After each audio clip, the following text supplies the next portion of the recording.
Okay, so now let's talk about the kinds of presidential signing statements that have a chance of being on the exam. First, I want to talk about what I'm going to call somewhat controversial signing statements, presidential signing statements. In this case, as I said before, a bill comes to the president's desk. The president signs it into law, and he includes a signing statement with it. So I'm going to use Phil's corn law as my example again. In a somewhat controversial signing statement, what the statement does is it instructs the executive branch to interpret the law in a way that's different than what Congress intended when it passed the law.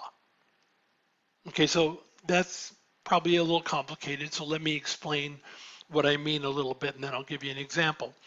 Right, a law is basically a set of instructions, like a to-do list. Hey, this is what we're going to do. So in Phil's corn law, it has something to do with corn. I know nothing about, well, actually I grow corn in my garden, but I don't grow it professionally, and actually we've never had really good corn, so that's all irrelevant. In any case, I'm going to assume that when Phil's corn law is passed, because it has to do with corn, the Department of Agriculture is going to be the branch of the executive branch that carries out the law. And so in a signing statement that's somewhat controversial, what makes it somewhat controversial is that the presidential signing statement is instructing the executive branch, in this case the Department of Agriculture, to interpret the law differently than what Congress intended. So let me give you my example. If you recall when we did how a bill becomes a law, I described the process and I made some comment about the popcorn amendment. So in Phil's corn law, the law doesn't say anywhere, mention corn anywhere within the law. There's all kinds of mentions of corn, transporting corn, selling corn, storing corn, whatever, but there's nothing specifically about popcorn. And if you recall, as I said, when I talked about how a bill becomes a law, in the House of Representatives, when the bill was going through the House, somebody proposed the popcorn amendment that would have regulated popcorn, and it was voted down. And then it passed the House of Representatives and it went to the Senate, and in the Senate, somebody proposed the popcorn amendment, and once again, it failed. And so that's how we know that Congress has no intentions of regulating popcorn when they passed Phil's corn law. That was it. The amendment was proposed in the House and it failed. It was proposed in the Senate and it failed. So in a somewhat controversial signing statement, this is what the president would do. Now keep in mind that the law doesn't mention popcorn anywhere. It doesn't say popcorn isn't being regulated. It just doesn't say anything about popcorn.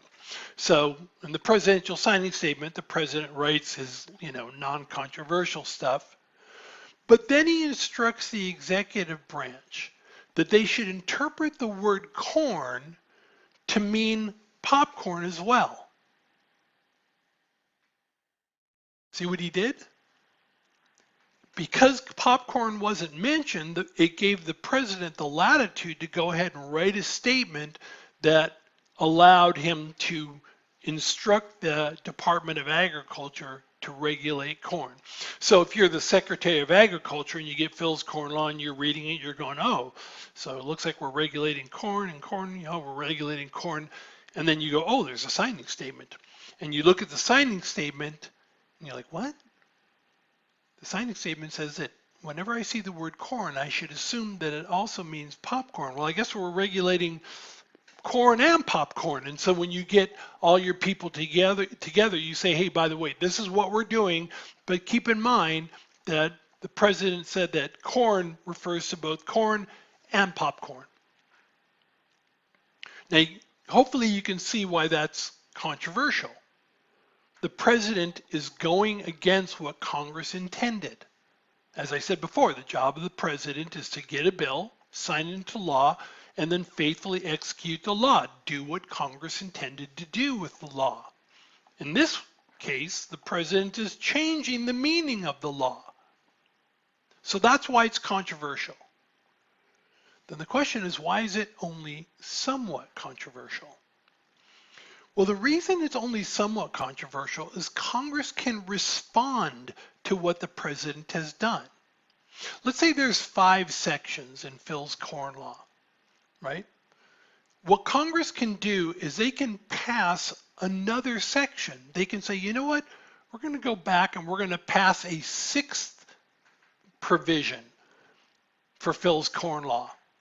And that provision is going to say nothing in this law should be construed to regulate corn. They'll explicitly state it in the law. It was understood before because both of those amendments got voted down, but now they're going to write into the law.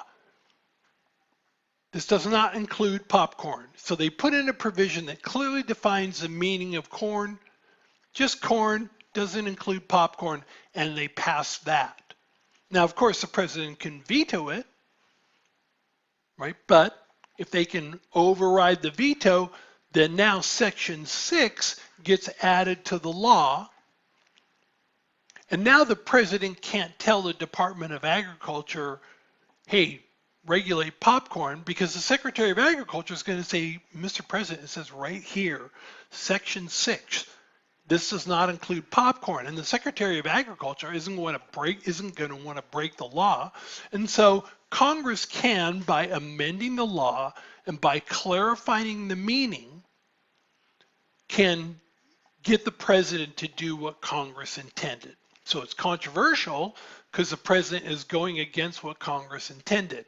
It's only somewhat controversial because Congress has the ability to respond by amending the law. And by the way, for those of you who are wondering, Congress amends laws all the time. They'll pass a law and then they'll see how it works and they'll say, oh, this didn't work very well. And then they'll change the law and add some things or take some things out, see how the law works and keep amending it and changing it. So this is not uncommon.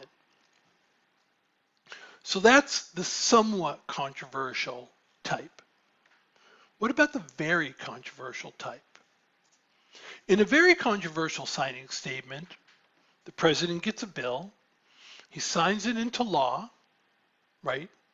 And in the signing statement, what the president does is he writes that some part of the law is unconstitutional from his perspective, from the president's perspective. Some part of the law is unconstitutional, and because of that, he instructs the executive branch to ignore that part of the law. Just disregard it, because the president has determined, usually in consultation with his lawyers, that the law is unconstitutional. Now this creates a bigger challenge for Congress, because suppose it's Phil's Corn Law again, and there's 5 provisions in Phil's Corn Law.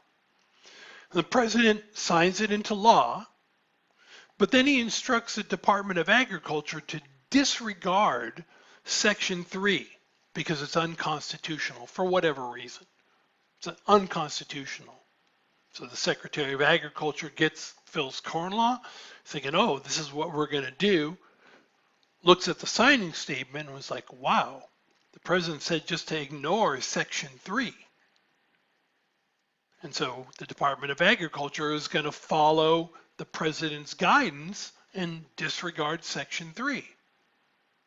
Now, first, hopefully you can see why this is controversial, because once again, the president is going against the wishes of Congress, going directly against their intention. But here's what makes it very controversial. Congress has no ability to respond. Other than to impeach and remove the president, there's nothing they can do, right? They could do the same. You might be thinking, well, Phil, why don't they just do the same thing they did with the somewhat controversial part? Why don't they pass a 6th provision that says Section 3 isn't unconstitutional and the president can't declare it unconstitutional? What would happen if they passed that? Would the president veto it? You might be thinking, yeah. No, the president wouldn't veto it. The president would sign it into law, and then he would write a note to the Secretary of Agriculture saying, disregard provision 6 and provision 3, because they're both unconstitutional. Now, you might think, presidents can't do that. Well, they shouldn't, but they do it. They absolutely do it. And to me, this represents a real problem. This represents a real problem in our system because our whole system works on checks and balances. And this is a place where presidential authority has grown in such a way that presidents have taken to just disregarding what Congress wants. And I think that's problematic, and I'm going to discuss that more in the next video.